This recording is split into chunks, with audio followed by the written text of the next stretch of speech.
This is a production of WKNO Memphis. Production funding for this program is made possible in part by the WKNO Production Fund, the WKNO Endowment Fund, and by viewers like you. Thank you.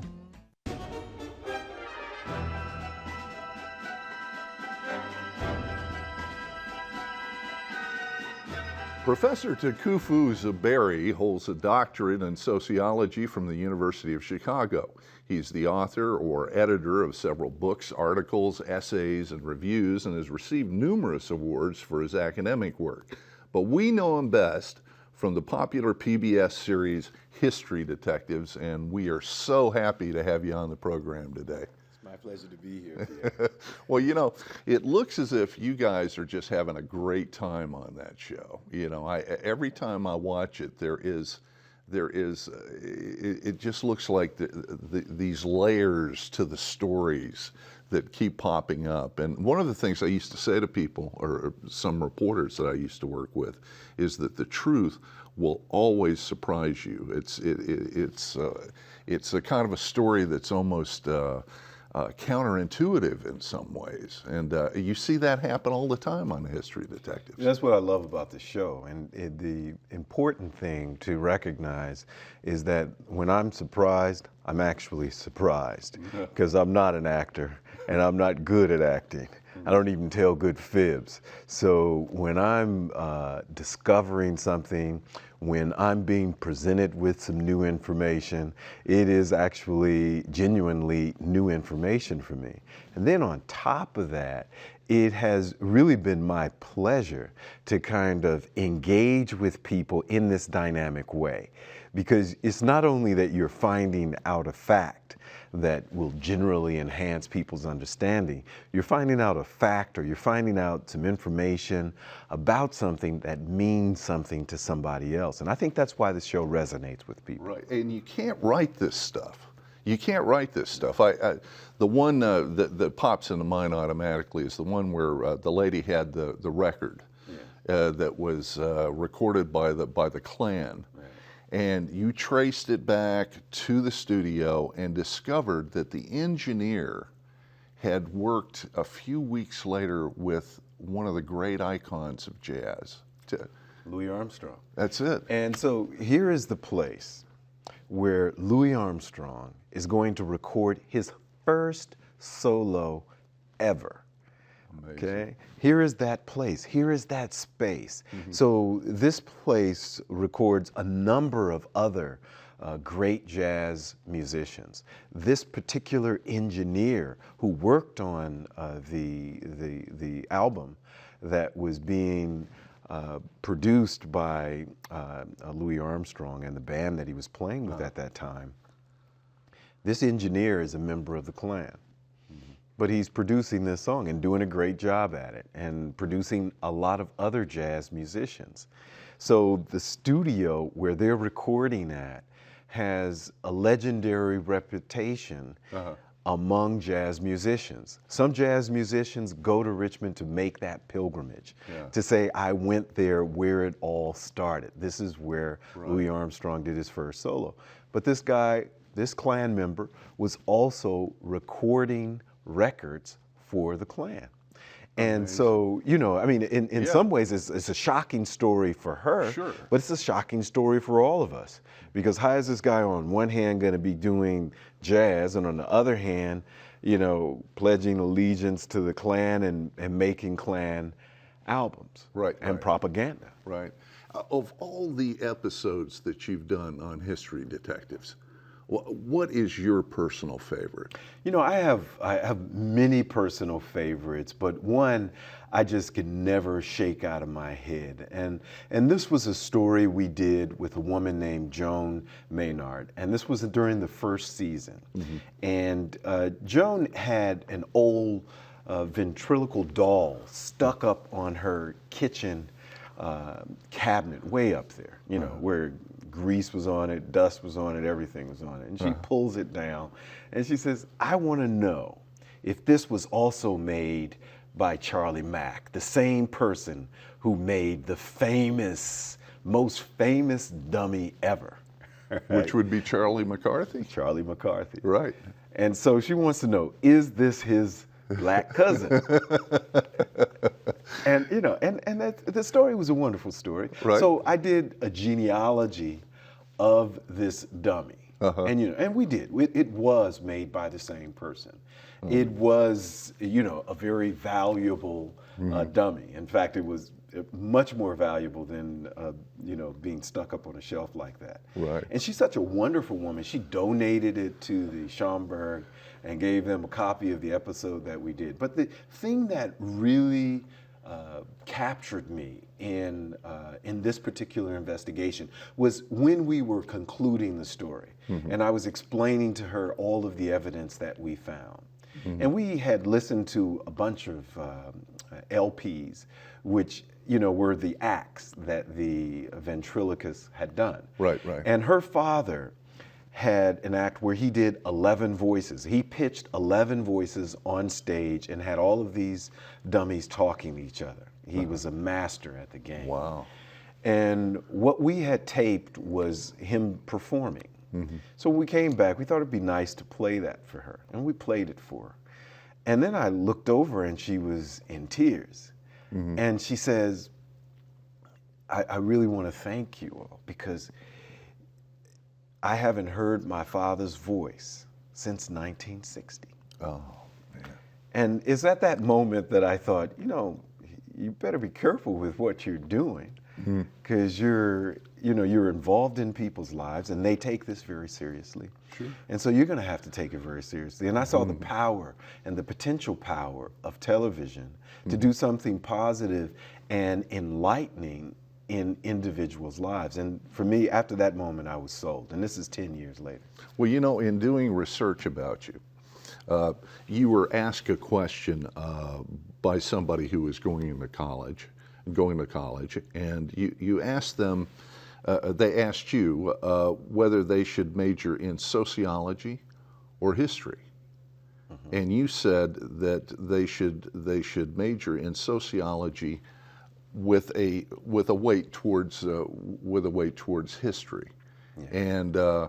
And I think it's because of that human connection. Yes. Yes. You know. I mean, I've been a sociologist for many years, and I've always tended towards the strong historical side. I think it's virtually impossible to tell any story without reflecting on the historical implications of that story. Because, you know, I mean, if you think about it, everything instantly becomes history all the time. And we can only talk about history in the past and live in the now. Right. So I always think that if you don't understand history, you're kind of taking the wrong approach from the beginning. Because a person who doesn't really appreciate history, doesn't really grasp history, is kind of like a baby. They don't know what came before them. So they're starting fresh with you. And since they don't have the history, you could sell them a bag of goods and they wouldn't know it. So people really need history just as much as babies need information to inform them about the world we're in. Right. And I think for young people who want to understand society, they need to understand the history of society. And that's why, you know, this story on the Klan, even in contemplating, should I do this story or not? Right. This was a big question in my head. Like, why am I going to spend some time talking about the Klan? I mean, it's definitely, I'm not the kind of person that is going to be a friend of the Klan, so why should I do that? But then I thought, took a different step and I said, no, people need to know about the Klan. And once you get into the intricate nature of the Klan, of race relations, and you find everybody is closely together. There's a fabric here which is making up American society. And as segregated as America can be at times, that segregation never prevents people from interacting. And, you know, segregation has had a lot of ills that it has thrown on us. But one of the things that has never been able to prevent is the mutual interaction of people. Right. Because, you know, I mean, men and women like to have sex and they have it across segregated lines all the time. Right, right. And children like to play with each other and they play across segregated lines all the time. You don't get on a football team because you want to be on an all-white team or you want to be on an all-black team. Right. You want to be on the best team. Right. But taking it back to what you were talking about, you didn't feel at the beginning of that story that was really something that you wanted to do. In fact, you even said that on camera. You said, I don't know if I want to be doing a story about the Klan here. Yeah. But it's not, in the end, what I respect about your work is the fact that it's not about, you may have a visceral reaction to a story, but that isn't something that you bring to the story, in the sense that you let the story unfold and you find the greater truth in the story, no matter how strange it may be. The engineer who not only did the Klan record, but Louis Armstrong. Yeah, amazing. And you know, this is the beauty of life in some ways, is that it's never along the straight and narrow path that we think it should be. And whenever we dig deeper, we find things which reveal to us some of the complexities of our reality. And this was a complexity of the reality. And in some ways, it's kind of symptomatic of America. Yeah. You know, those good old days when there were just white people in this particular space never existed. Yeah. Those good old days when people, you know, things were all so great, those good old days usually never exist. They're myths for us, and those myths are what we need to overturn in order to gain a better understanding of our past and our present. And that's a real journalistic standard. It is a real journalistic standard, because a lot of people, and you know, at the danger of repeating myself here, a lot of people who weren't trained that way would want to have a certain kind of conclusion. Oh, I want that story to be this way. Yeah. You know, which in the end doesn't serve history at all. And I think it creates mythology. Yeah. I mean, it's not going to give you the reality of what's going on, because one thing about history is it's dirty. I mean, we have the ways we want to read it. Like sometimes we want to read a war and we just want to know who were the generals and what did they say in the room where they were. Right. Well, I'm more interested, what happened in the trenches? And how did they really talk in the trenches? Right. And not the image of, you know, this is what's going on, but what were they really doing? I once did a story about an African American and a Jewish guy who went to Spain and fought in the Spanish Civil War. They were part of the Abraham Lincoln Brigade. Now, I've heard of it, yeah. These guys go over there and fight, and they're in the trenches together. And this is before World War II. So this is already an integrated brigade. It's not part of the U.S. government. The U.S. had passed laws and restricted U.S. citizens from going and fighting in the Spanish Civil War. However, these individuals thought that they had to fight against fascism, even before the beginning of World War II, or before Europe joined World War II in '39. So that they went to fight there, and they're in the trenches together.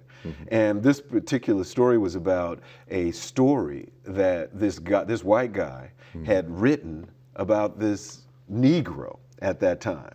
And it was very glowing, talking about his heroism. He saved lives. He saved his life. He was an example for him, you see?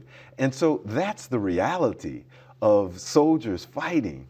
Yeah. Right? Yes, that's right. That's right. Fighting against fascism before the integration of the U.S. military, which had to happen after World War II. What's your favorite period in history? I think I read somewhere that you were fascinated from the 1940s to the 1970s. Yeah, I really am fascinated by that period of time, because I think this is one of those moments where we have really been battling with coming to terms with the standards of a new humanity. I mean, you know, if you look at that period of time, you get the successful defeat of fascism by the world coming together. And the world doesn't just reconvene and say, let's go back to the old way. They reconvene and say, no. Eleanor Roosevelt stands up and says, we need a universal declaration of human rights, where everyone has a right. Now here becomes another ideal about freedom, another ideal about what it means to be a human being, because she sat at a table with Jews, Muslims, Hindus, Buddhists, Taoists, scholars, biblical scholars, all kinds, physicists, everybody sat at the table and said, let's come up with a document which we can say represents a statement of reaffirming our humanity and a further rejection of the racism of fascism, which almost destroyed the world in the name of white supremacy. Yeah. So that was a fantastic challenge for us as human beings. And then you get the civil rights movement coming in the United States. And it's happening, and it is changing everything. People's behaviors are changing. How we relate to each other, it is changing. What we think we can demand of each other is changing. The face of America hasn't been the same since. And it's not only in America, the face of Africa changed. The face of Europe changed. The face of the entire world transformed itself as people who had very little rights began to demand rights, demand inclusion, to demand a transformation of our world. So I think even today, we're still coming to grips, still coming to terms with this transformation. Well, we're seeing a lot of changes in the world with the emergence of Brazil and also the potential of India. But then there's also what we were talking about before we started rolling tape on this program, which was the African Renaissance, kind of the expectation that Africa is really a continent that has that's about to step out and live up to a full potential of what it could be. Do you see that? You know, I think that, and I work in Africa a lot. I was just in Africa a couple of months ago at a round table of African heads of state. And we were having a conversation about Africa and the future. And it was a very interesting conversation, because first, let me give you the setting of where we're at. We're sitting in Johannesburg, and Johannesburg is the financial hub, the financial center of South Africa. And on the African continent, from Cairo to Cape Town, right? Johannesburg, or South Africa, is the most wealthiest country on the African continent, and with the most robust economy. I mean, you know, they had this thing they called the BRIC countries: Brazil, Russia, India, and China, because these were the emerging markets which were transforming the world. Right. I mean, you know, they were strong and they were doing things that nobody had saw. They had to add an S. So BRIC had to become BRICS, because they had to add South Africa because of its economic rebirth after the end of apartheid around the world. So it is a force within itself economically. Of course, they haven't solved all the problems inside of South Africa, but South Africa has a very robust economy. Even today, you can hear in the news about some people complaining about their social and their economic woes inside of the country. And there are many issues that I think need to be solved. However, South Africa really represents, in this way, the new Africa. Because South Africa is a place where the people have a voice. South Africa is a place where the people came and they overturned the government. South Africa is a place where they're grappling with all of the economic problems. South Africa is a place where it's not that corruption doesn't exist, but that corruption is debated and corruption is on the front table, and people are demanding that it not dictate the policies of the country. And I think this has spread across the entire continent. I mean, most of the Arab Spring took place in North Africa. Tunisia's North Africa, Libya, North Africa, Algeria, North Africa, Egypt, North Africa. And you know, if you add to those places the uprisings coming from the ground of the people, that scatters all over West, East, and South Africa. So I think you have a renaissance, but it is a genuine renaissance in that it is coming from the African people as they begin to have a bigger say in their government. And so amazing that the Arab Spring started from such a humble beginning. I mean, in reading and reading what happened, it started with one man in Tunisia who said that he was not going to take it anymore, and that began the revolt there, and then it spread from country to country to country. It was almost as if you just needed one match. You needed one match. And and now once you start a fire like that, it's not going to go out. But I think it's beautiful to recognize that this tension among the people for transforming their society is reaching fruition. And you got to put it all in context. Most of these nations only recently became independent. And you have within them their first generation of people who have full rights in the society. I mean, it's kind of like you could think of that those first generations of young people who didn't experience segregation. Well, maybe that's hard to imagine since segregation still exists all over the U.S. But they don't have Jim Crow. And they definitely don't have the reflections on slavery that they would have had 60 years ago. So you get people who are coming into a very different situation, who are born into that situation, and they mature in that different space. So they don't have colonialism on the African continent anymore. And so now you have this generation of people who want to participate in the government and have expectations because they hear the great stories about how the country is free now. And so they have expectations that if they go unfulfilled, they're ready and willing to challenge those in power.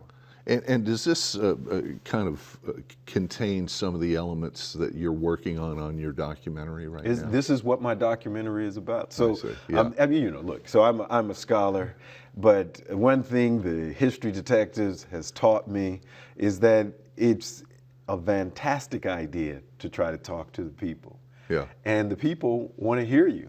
And, it's good for scholars to talk to each other, but it's better when they talk to everybody else. Right. And I think I've gained a little bit of a voice which allows me to talk to people. And so I wanted to bring that experience that I had with the History Detectives to that kind of stuff that I do in academia, where I do work on Africa. And so about 5 years ago, I started asking my friends who were leaders in Africa if I could interview them, if I could talk to them about the work, that they have done in their country, whether it was good or bad. Some of them are good guys, some of them are not so good guys. But I wanted to tell that story. And so I've been working on this project, which talks mainly about Africa and its relationship with the rest of the world. Why is Africa in the situation it's in today, and how can it get to that place which was dreamed of by people like Kwame Nkrumah, W.E.B. Du Bois, and today Nelson Mandela? How does Africa get there? Yeah. And it's a rich subject. You've done a lot of writing about Liberia. I'm fascinated with Liberia and its history. And as a matter of fact, I think that one of we have yet to see the great definitive documentary on Liberia and its total history. We definitely do. I wrote a book on the founding of Liberia. It was my first book.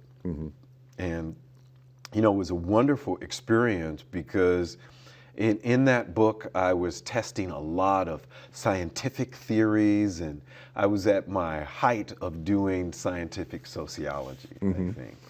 And it was a real pleasure to do that and to ask those questions. But along the way, I just got some real profound understanding of some very common sense about Africa. And, because the real key about understanding what was happening in South Africa, to understand what was happening in Liberia, is to put on the table how did the American Colonization Society get created. So the American Colonization Society put out the word, we want to help Africans return to Africa. And in the 19th century, it's not an implausible idea. It kind of even makes sense. Okay? I mean, people aren't being treated well here. Let's make that venue open. But pretty quickly, the African American community in Philadelphia and Boston and New York, they became aware of who was backing this movement. And it was being backed actually by very large slave owners in the South who, had a vested interest in getting rid of the free African American populations, whether they were in the South or in the North. And certain laws had been passed in the South to accommodate this. Right. So that was the kind of motivation pushing people to get there on those boats. However, the story that unfolds when you look at what Liberia has become is simply fascinating. Yeah, and I know that we could talk a lot about it, and it's been fascinating talking to you. And the half hour has just gone by. Is it gone? It's been my pleasure. Well, thank you so much for talking to us, and we will continue to watch you on History Detectives and be fascinated every week with it. Fantastic. Thanks so much for being with us. My pleasure.